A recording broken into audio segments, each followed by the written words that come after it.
మా జగన్నాథ్ పండిట్ బ్రాహ్మణ వంటకాల ఛానల్కు స్వాగతం.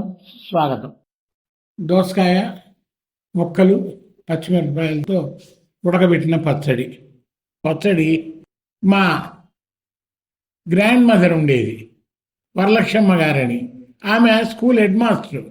స్కూల్ పోవాలంటే ఇన్ టైప్లో పోవాలి కదా, అందువలన ఇది గబగబా ఒక 5 నిమిషాల్లో తయారు చేసుకొని మార్నింగు ఈవినింగ్ కూడా దీన్ని వాడుకుండేది. అలాగా ఈరోజు ఈ ఛానల్ ద్వారా ఆమె ఇప్పుడు ఉండింటే 95 ఏళ్ళు ఉండేవి, ఆమెను కూడా గుర్తు చేసుకోవడం జరిగింది. పూర్వము దోసకాయలు చాలా ఎక్కువగా లభ్యమయ్యేవి. పల్లెల్లో ఈ దోసకాయలే దాదాపు నెలకు ఒక 10 సార్లన్నా కూడా ఈ దోసకాయ పచ్చిమిరపకాయలు కలిపిన పచ్చడి తినేవాళ్ళు. ఎందుకంటే దీంట్లో నూనె ఉండదు, అచ్చం నీళ్ళల్లో ఉడకబెడతారు, దానివలన అనారోగ్యం జరగదు. అందులో ఇది సంగటికి చాలా బాగుంటుంది. అలాగనే కొంచెం వేడివేడి అన్నంలో ఈ దోసకాయ పచ్చడి నేను చెప్పబోయేది వేసుకొని నెయ్యి వేసుకొని తింటే అమోఘంగా ఇంకా స్వర్గంలో ఉన్నట్టే ఉంటుంది. ఆహారం తింటుంటే ఏ విషయాల్లో కూడా ఇప్పుడు ఈ క్యాబేజీలు, ఈ క్యారెట్లు ఏవి దానికి సాటి రావు.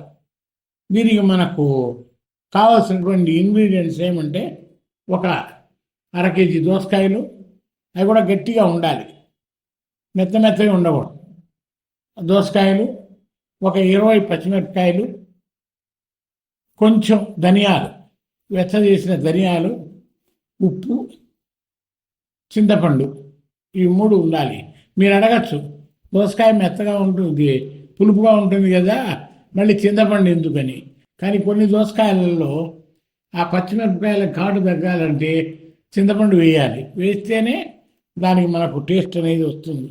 అందువల్ల ఇప్పుడు ముందు మనము దోసకాయలను మరీ సన్నగా కాకుండా మరీ లావుగా కాకుండా ఒక మోయన్గా మనము దోసకాయలను ముక్కలు చేసుకోవాలి.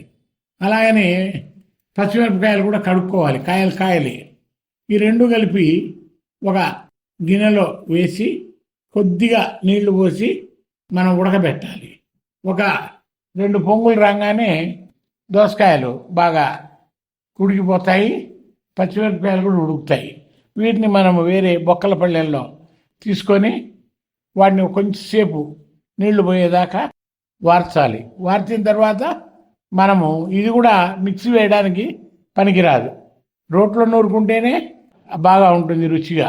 కాబట్టి రోలు తెచ్చుకొని ముందు పచ్చిమిరపకాయలు, చింతపండు, ధనియాలు, కొంచెం వేయించిన మెంతులు, కొంచెం జీలకర్ర, కొంచెం ఇంగువ వేసి నూరాలి. నూరిన తర్వాత ఈ ఉడకబెట్టిన దోసకాయ ముక్కలు, ఉప్పు కలిపేసి గరిటె జారుగా ఊరికే రోకల బండతో ఊరికట్ట లైట్గా అనేసి తీసి పక్కన పెట్టుకొని మనము మిరపకాయలు, కొంచెం మినప్పాళ్ళు, శనగబ్యాళ్ళు, ఆవాలు కొంచెం దట్టుగా వేసుకోవాలండి. ఆవాలు వేసుకుంటేనే బాగుంటుంది. దాంతో ఇంగువ వేసిన తర్వాత ఈ మొత్తాన్ని తిరగమాత బాగా కాగిన తర్వాత దాన్ని మనము ఈ నూరు పెట్టుకున్న పచ్చడిలో వేస్తే ఆ పచ్చడిలో ఉన్నటువంటి మిరపకాయల యొక్క ఘాటు ఈ నూనెకు, కాలే నూనెకు ఇరిగి మన ఘాటు అనిపించకుండా ఉంటుంది. పచ్చడి చాలా టేస్టీగా ఉంటుంది. అయితే ఎక్కువ రోజులు నిల్వ పెట్టుకోవడానికి ఉండదు. ఇది ఫ్రిడ్జ్లో పెట్టుకుంటే 2 రోజులు ఉంటుంది, 2 లేక 3 రోజులు, అంతకు మించి ఉండదు.